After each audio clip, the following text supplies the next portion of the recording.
तो सर, हाल ही में PGIM India multi asset allocation fund launch किया है, तो इस फंड पर यदि आप कुछ प्रकाश डालना चाहे तो। Thank you. बिल्कुल आपने सही कहा कि पीजीआईएम इंडिया जो one of the growing Indian AMC है, उन्होंने अभी एक नए फंड लॉन्च किए हैं जिसे हम PGIM India multi asset allocation fund कहते हैं। ये फंड 11 नवंबर से 25 नवंबर तक चलेगी। हमने अपने विगत एक्सपीरियंस और रिसर्च में पाया कि ये एक करंट सिनेरियो के लिए एक अच्छी विकल्प है, एक अच्छी इन्वेस्टमेंट पोर्टफोलियो हो सकता है। तो सबसे पहला चीज ये है कि ये क्यों करना चाहिए, इसमें क्यों इन्वेस्टमेंट करना चाहिए, या इस पोर्टफोलियो में क्यों एलोकेशन करना चाहिए। देखिए, ये चीज आपको समझने के लिए सबसे पहला चीज जो आपको समझना है कि 2-3 सवाल है।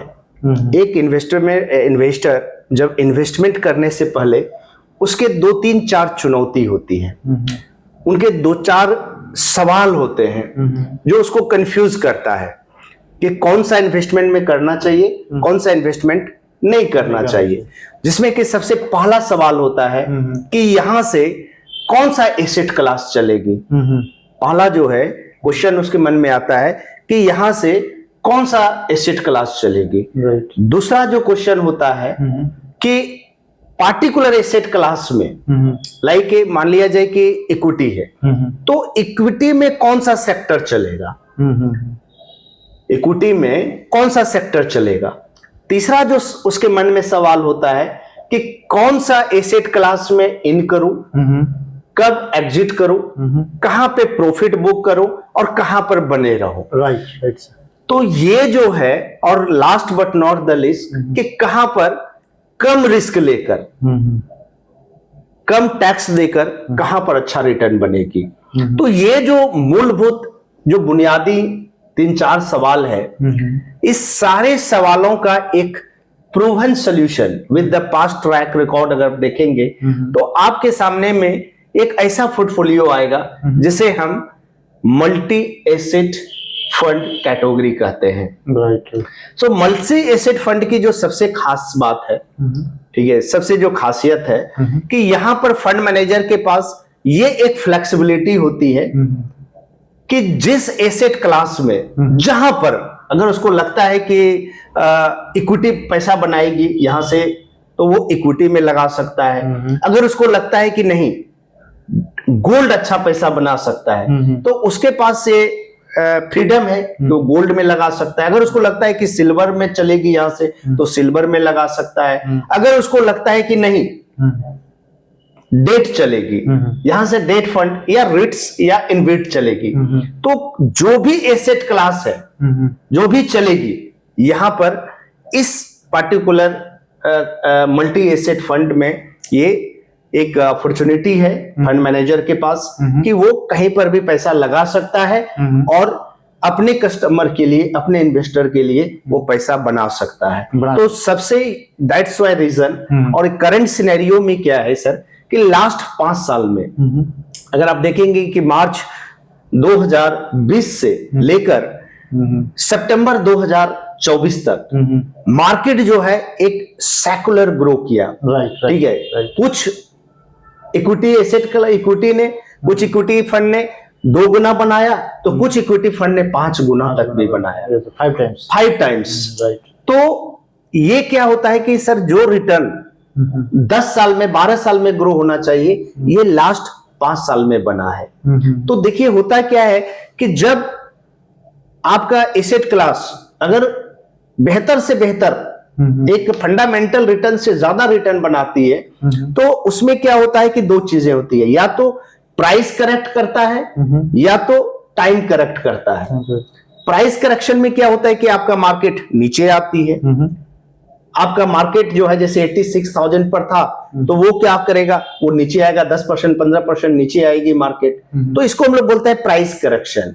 और दूसरा जो होता है उसको हम लोग बोलते हैं टाइम करेक्शन का मतलब क्या हुआ कि मार्केट जहां पर था, ठीक है, वो वहां से ना आगे गया ना पीछे गया, with in the range bound में रहा, ठीक है, जो कि लास्ट 1 ईयर में आप देख रहे हैं कि मार्केट 86,000 पर था सितंबर 2024 में, और आज भी वो 83,000 पर है। तो ये वही का वही पर है, ठीक है। लेकिन सेम टाइम में गोल्ड एसेट क्लास ने एक बेहतर रिटर्न बनाया।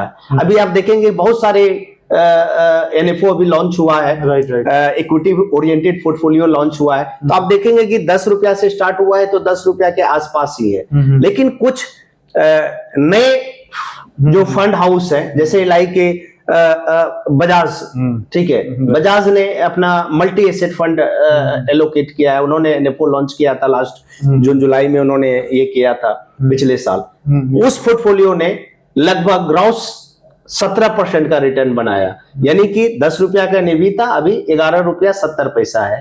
तो सेम टाइम पीरियड में जहां पर इक्विटी सेम रहा, लेकिन मल्टी एसेट पोर्टफोलियो ने अच्छा रिटर्न बनाया। तो ये कारण होता है, जबकि तो इस पीजीआईएम मल्टी एसेट फंड में क्या है कि ये यहां से 3 साल 5 साल जो है 10 साल 20 साल में कोई भी इन्वेस्टर जो मॉडरेट रिस्क ले सकता है, टैक्स एफिशिएंट रिटर्न चाहता है और बेहतर रिटर्न बनाना चाहता है, हाईएस्ट नहीं, बेहतर रिटर्न, ठीक है, क्योंकि हाईएस्ट रिटर्न तो आपको इक्विटी में ही मिलेगा, ठीक है, लेकिन बेहतर रिटर्न यानी कि कम रिस्क लेकर बेहतर रिटर्न बनाने की opportunity PGIM India multi asset allocation fund में है। और अभी शुरू में लेते हैं तो आपको एनएफओ पीरियड में ये क्या होती है कि 10 रुपया पर यूनिट होता है। मेरे हिसाब से इसमें जरूर लगाना चाहिए, थोड़ी पोर्टफोलियो जरूर एलोकेट करना चाहिए, खासकर वो पैसे जो आपको 3 साल 5 साल 10 साल आप फिक्स्ड इनकम टाइप के पोर्टफोलियो में रखते हैं, तो वहां से इसको री एलोकेट करना चाहिए और ये मल्टी एसेट क्लास में लगाना चाहिए। डेफिनेटली आपका फिक्स इनकम इन्वेस्टमेंट जो ऑप्शन होती है like FD, post office, PPF, वहां से आपको डेफिनेटली एक अल्फा जनरेट होगा। हाँ, डेफिनेटली है कि रिस्क भी थोड़ा ज्यादा होगा, ठीक है, रिस्क भी थोड़ी सी होगी तो लंबे समय में, लेकिन ये रिस्क की प्रोबेबिलिटी काफी कम हो जाता है, एलिजिबल हो जाता है, नेगोशिएट हो जाता है। तो मैं आप सभी से ये गुजारिश करूंगा कि इस पोर्टफोलियो को आप देख सकते हैं, समझ सकते हैं और इस पर विचार कर सकते हैं। बेहतर लगे तो जरूर इन्वेस्टमेंट करें, अच्छी है, बट मीडियम से लॉन्ग टर्म के लिए इन्वेस्टमेंट करें, मॉडरेट रिस्क रहेगी इसमें और बेहतर रिटर्न के लिए, हाईएस्ट रिटर्न के लिए नहीं। So thank you very much for giving opportunity to say something about PGIM multi fund. Thank you. दोस्तों, मल्टी एसेट फंड को लेकर भी बहुत सारी आप लोग को कंफ्यूजन आता है, होप आप लोग को अच्छी जानकारी मिली होगी। यदि कुछ प्रश्न होगा तो आप जरूर पूछेगा, नेक्स्ट टाइम जब सर से मिलेंगे तो इस पर डिस्कशन होगा। मिलते हैं नेक्स्ट वीडियो में। सर आपका बहुत बहुत धन्यवाद। Thank you.